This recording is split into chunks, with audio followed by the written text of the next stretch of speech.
Hello, awesome day to everybody. My name is Cherry Africa, and welcome to my podcast. In this podcast, we are going to listen very intently to the stories of great people, people who have actually shifted emotions, shifted ideas, shifted, the world. And today we are blessed. I'm very honored to be with a great woman. She was the former Secretary of Labor and Employment under former President Fidel Ramos, the first woman chairman of the International Labor Organization governing body. And she also, I find her, such a great negotiator, negotiating the peace process with the National Democratic Front. That was many, many years ago, Prof, right? And I wouldn't want to be in the same room as her when it comes to negotiation unless she is on my side. And I think I'm also enjoying the newness of my newfound friendship with her. So please welcome the great, awesome, fascinating woman, Professor Nieves Confesor. Prof, thank you so much for joining us today. Very, very honored. So I will get down to my questions for you. When I see you, the first time I saw you, I was very intimidated. You're very intimidating, right? I do. I know. I know. I work at trying to lessen it. Yeah, hence I tell you I wouldn't want to actually be at the opposite side of the negotiating room with you. I would love for me to be mentored by you. Before we talk about, the topic today is about the anatomy of conflict. Before we talk about such a heavy topic, I wanted to understand first behind this great, this fierce grace, this power. Who are you? Wow. Napaka-deep na ng first question Yeah, natin. napaka-deep. I mean, it's a question that everybody asks from the first time she sees that there's a world. Yeah? So who am I? I think I'm just like one of you, trying to live a life and trying to enable lives. I think it's very, very clear about what I have found out, what I'm good at, what I like to do, and that is to enable. And that's why when you say you found me very intimidating, it is true. It's like my suke in farmers ng baboy who just said to me after some years from my being secretary, says, "Oy, ma'am, ang charming nyo naman pala." And I go, huh? Sabi niya, oo. Kasi pirmi kayong galit. And I said, oo naman. Kasi kung illegal recruiter at saka yung manggagawang inalipusta ang iyong everyday menu, siguro pirmi kang galit. At saka bata pa ako noon. Ano ako noon? Mataray ako noon. I guess over the years, who am I? Has suddenly, that's changed. A lot of it has changed. And maybe the intimidation is more in terms of people think that I have so much. Actually, if you were going to negotiate with me, you should choose me all the time. It's because I'm not into an issue of getting the most that I want. I will get it, but you will get yours as well. O ano? Kaya Does mo that yun? always happen? First and foremost, before we get there, na-discover ko sa sinasabi mo, Prof, namamalengke ka pala. Oo. Up to now. Hindi ba kawawa ang suki mo kasi magaling ka mag-negotiate? Di naman. Ganito yan. I think, it depends on what you want to do. I mean, ako gusto ko yung bagong hangong isda. Actually, it's isda. I do remember Lebanon ba yun? Or some Arab country where they sell carpets. So you don't buy a carpet, you stay, you get coffee, you get tea, and then you may end up not getting the carpet itself. But the language of it is relationship building, it's getting the other to know you more, what you want. So in a sense, my suki in farmers, I know for a fact, sabi ko, that I told my husband, Dad, she will not say yes. If I hit, I'm looking for where she she will give it to me. But she will never let me get it at a price that she will not want to give it. So you play. You say, oh, yeah. So may ZOPA rin pala sa market. Meron. ZOPA is zone of possible agreement. Yeah, may bat na rin. May So anong bat na walk-away mo? debt. No? Yeah. Anong bat na mo kapag nag-buy ka ng fish? Then you have to Gulay go- na lang. But you have to walk around and look for it. That Yes. means you now have to find out what the others can offer. Diba? Pero this is very interesting kasi we're talking about such a difficult topic and negotiation. And a lot of people fear negotiation, right? But now you're saying negotiation happens everywhere, right? And the anywhere. chance to practice it is everywhere. Yes. So where did you practice your negotiation before you became a real great, fierce negotiator? I think, like all of you, we grew up with it. I mean, we've had to navigate the world. Except that when I hit the area of labor, that's where I needed to step up and find my alternatives. How do you manage labor and management? I mean, those are two parties with interests that initially looks like they're competing. And government steps in. So how do we now manage that? So how do you now manage from family to the globe? The global scene is changing so fast. It's creating so much conflict, right? So for a time, in labor, for example, in my area, labor and employment, I mean, when I entered the Department of Labor, we were talking export economy. But in 3-5 years, we are now talking global. So now we're talking global supply chains. So whenever I tell people, yung 1974 Labor Code was put together on a set of assumptions about the world. And that assumption was, very, very basic, was that this employer in Manila can control. So that means your big timeys, the big time family, the Delgado brothers, who are the owners noon, Henry C., yung matatanda, and we thought in the labor code, you control. Therefore, I will punish you if you don't do what you're supposed to do. Today, that same company, while it may be bigger, its boss will be in New York. Its boss will be in China. And therefore, control and command is no longer there.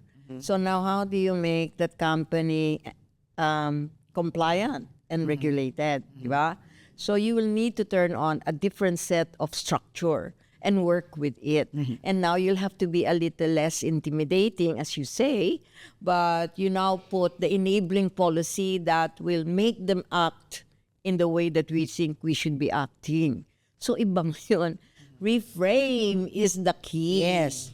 Reframe it. And you did mention that I would want you to negotiate with you because you're Yes. gonna make me win. Right. So you never prepare to win. You prepare to make me win. So that I get mine.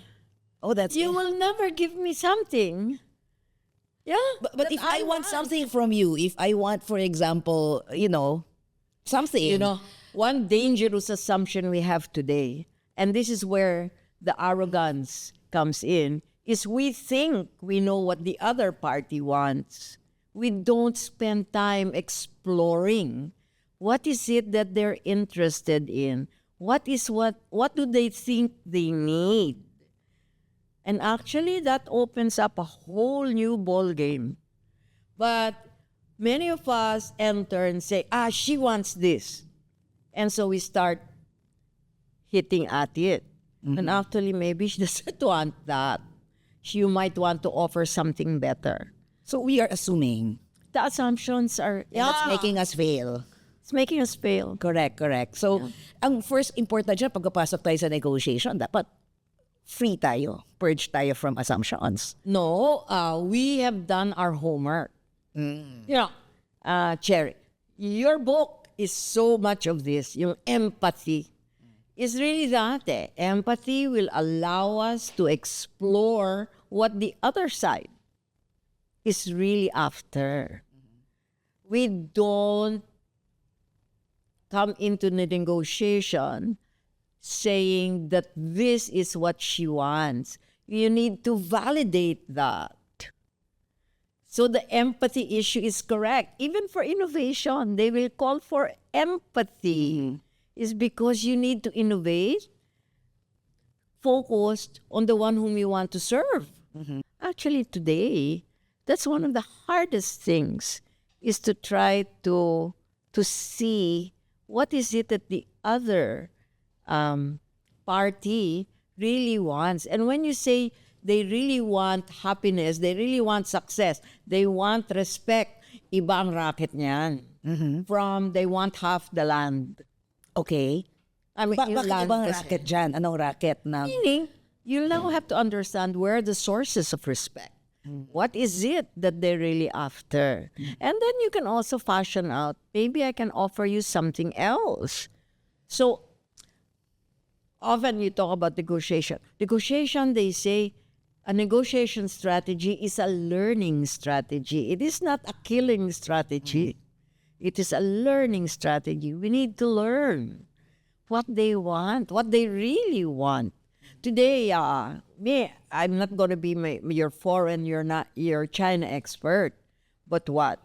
Yung ginagawa na, yung West Philippine Sea, for example, natin, all the balls are in the air. If you notice, the Coast Guards and the vessels of the People's Militia of China has entered. That was all about power. But we don't have the Coast Guard and the boats. So what did we do? We went to The Hague. And that's all about what? Rights and adjudication. So we now have two platforms and we're negotiating on two. We're not negotiating on one. We're not starting to cut up the West Philippine Sea. Yeah? So, but that's not only two platforms. We've opened a third platform. And this is what? Our embassies are still existing in Beijing and Manila, which says what? We're talking. We're trying to see what interests are at play. For us, we're also talking to our neighbors and our coalitions, etc. So those three balls are in the air. Meaning what? We haven't settled down. We're still trying to find out what is it that you really want. Obviously, China doesn't want the Philippines as well. So it must want something. So ang kailangan natin gawin is to discover what the other party wants Yeah. and what we also want. We also need to know what is our walk away, right? You are true. Sometimes we don't know. Sometimes because companies, especially at the corporate level, or even at the community level, or even in the West Philippine Sea, we don't know because portions of the country, some are saying hello to China, some are so against it, iba yung thought. So in a sense, we also need to know who we are, Correct. what we are, what we would want it to be. I always say negotiation is about winning our future. And the hard part is we don't know that future. There is no single future now. We don't. Well, do we even know our future as a nation? Do we know what we want? Do we have a vision, Prof? We do, but there are alternative futures. Ano ka? Alternatives yan. And that's why in a negotiation at the national level, across nation level, in the international, the global level, at play yan eh. Kasi each one wants a future. Ang maganda lang dito, miski ang United States, hindi niya alam kung anong future yon. Kasi iba-iba ang lumalabas. At saka, napaka-tempting ng mga ibang futures. So, in a sense, what is it all about? That's why I said, hindi simple ngayon ang negosasyon. One is you pointed it out. Do we know what we really want? And that, in a sense, is a process by itself. Yung internal. Like in the peace process where I was, the military had a different perspective of the kind of future they wanted from me and from the civilian. So iba yun. So that one, you had to also do internal negotiations while you are doing external. Can you imagine? Correct. Pero Prof, Okay, let's say for example, may gusto ang military, may gusto rin kunwari ang rebels, no? As a negotiator, you're in the middle, you get to listen to everybody's interest. But the real thing is that your boss sent you to win that negotiation. Right? Yeah. And when you bring that down to the level of a company, for example, yeah, na parang you're asked to actually get the most out of that negotiation process. Let's say, for example, in business, no, to get as much discount as possible. Let's say, sabihin niya, oy, taasan mo yan ng 1 percentage point. Ayaw mo umuwi ng ikaw pa ang nawalan. Kasi you're gonna be perceived naman. as weak. Bakit? Pero tatanungin mo ba sa kumpanya mo, why do we want the 1%? Do we want it because we want to be the market share? Iba yan. Kasi pag yan ang gusto natin ng interest, there are many ways to get market share. Diba? So, one of the things is when you start to settle and say, you as the CEO, for example, tell your salesperson, oh, hanggang 1% lang tayo. Kawawa yung salesperson na yan. Kawawa yan. Kasi doon lang siya. On the other hand, what we're trying to do at this point is what? Is why do we want that one? Is it an issue of market share? Is it an issue of revenue generation needed for the whole year? Iba ang reasons. Once you see the reason, then you say, maybe it's not the 1% discount you want. Maybe that we can achieve so much more by touching on other levers that we have. So this is what we're saying is, anong futures yan? It's like your West Philippine Sea. There are 3 balls in the air all the time. But you say that because you are in a position of power, right? What about the person right there, no, where the crisis is happening, the salesperson, for example, who's tasked to actually get the most out of a negotiation process? And then Okay, you don't... Jerry, ganito yan eh. When you say want to get the most out of a process, define. Kung ako yung salesperson na yan, at yan ang sinabi ng boss ko, tatanungin ko, define what is most to you. Is it revenue? Is it going to be margin? Is it going to be contribution to whatever? Is it grabbing market share, which might mean what? Offering a 10% discount to the company. Diba? Because why? Market share means what? I can put down the price so I can get you out of the business. So what it means is what? In the first place, and you're really pointing to a very difficult part and about negotiation is because the internal negotiations today are difficult between finance, who have very different goals, marketing, yan ang piraming magkaaway eh. Well, marketing will have different targets. So now they have to say, hello, what do we do? And then at the same time, then tell your salesman, okay, operate. And that's unfair if you tell him, okay, we'll do a 1% discount. Okay, then you don't need a good salesman. You need a good calculator. I think that's also the trend today. The trend today is also very deep. Instead of just doing discounts, etc., we set up our salespeople for relationship building. It's the relationship infrastructure that you want today, that you work on so that at any time you can make it produce the discounts that you want. But the relationship has to be there. Or else it's going to be banatan yan. So, lumalabas dito when we talk about negotiations, for example, it is a host of so many other skills. You need to be so good at relationship building. You need to have business acumen to understand all the different parts of the business. Yeah. And then, kailangan marunong ka rin mag-influence sa boss mo. Diba? And speak up. And your boss better know Okay. how to do it, because he could be restricting what could be a very creative way of doing it. So it's I think we're talking corporate, even nation. Yeah. Is we need to know what our targets are, strategies, etc. And then the negotiation is supposed to generate those targets, but there are different paths. So those different paths is what you're going to explore. Earlier I said, yeah. Um, most of us also fail to see how complex it is today. Di ba? Complex yan. Hindi yan issue of discounts. I mean, that's only one. But the complexity of the issue is there. We're not in control. We're not trying to command. But part of that control is no longer ours. We cannot control.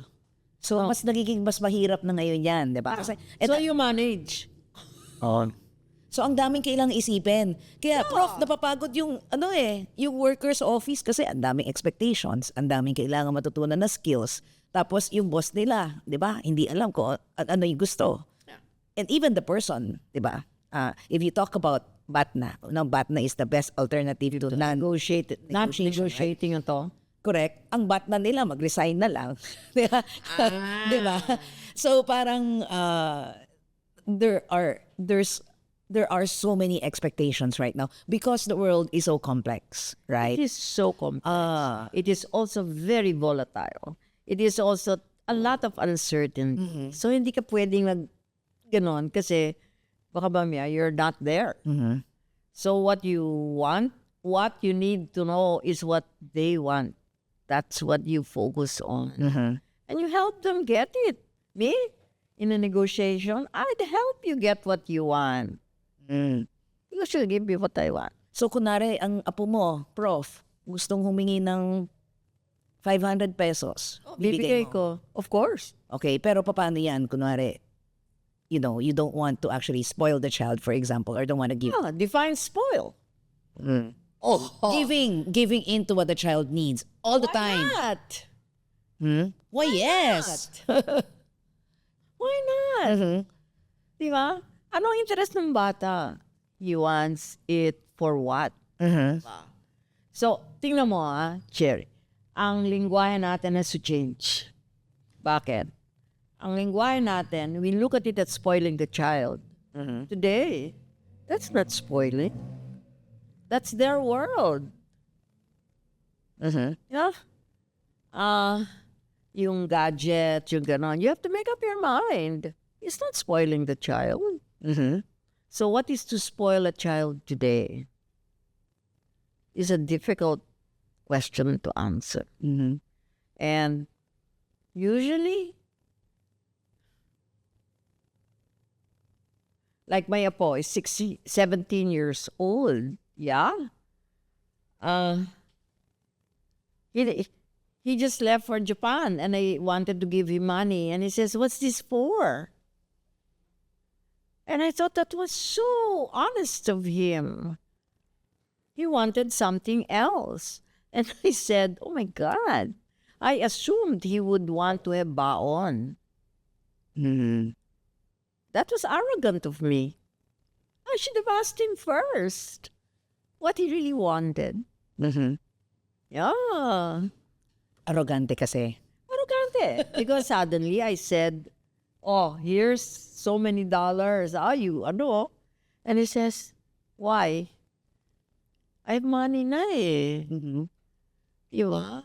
So inunahan ko pa siya. When actually the safest way and the most authentic way and the most honest way to deal with this young person, is what? Ask them first. What is it that they really want?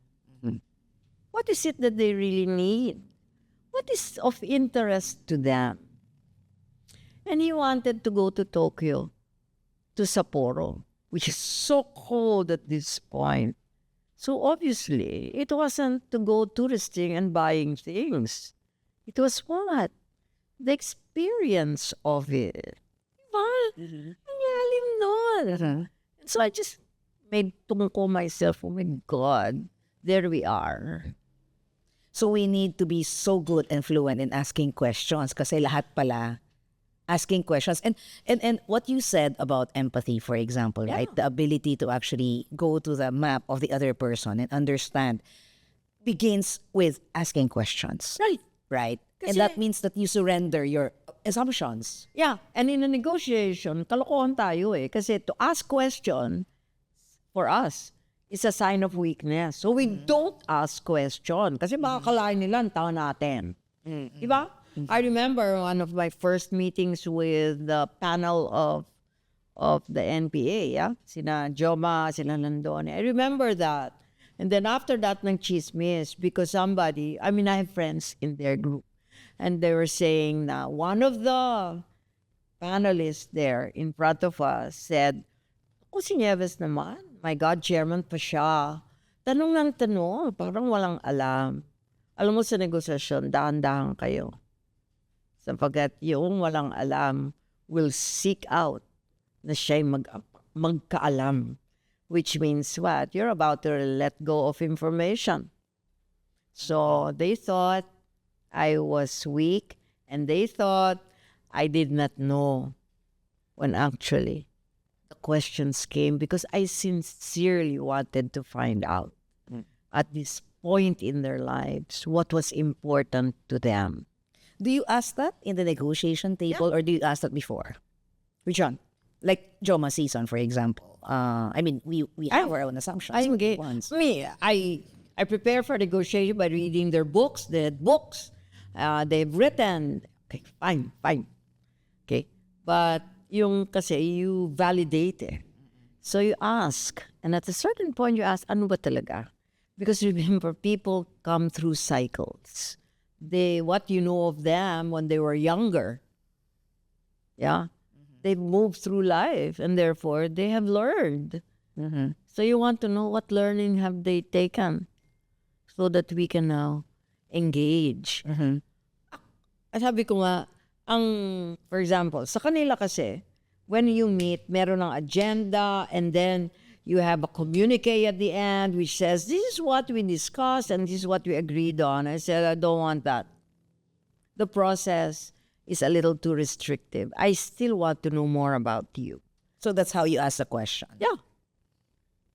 That's it. And so that's why they thought I did not know. But I also did not know. Alam ba nila? Alam ba nung kasama ko? They also did not know. So, very honest yun. Yung mga question ko, ano ba talaga ngayon? Kakaunti na ang inyong mga leader sa baba. How do you see this ending? What's the end in mind for us? I mean, very ano yun. Ladlad ka yun eh. Maglaladlad ka. So, some of us still belong to another generation where we enter and then keep a poker face. And then you hold things close to your chest, right? And whenever some people do that, I keep saying, whenever you do that, how can I see what you want when you keep it from me?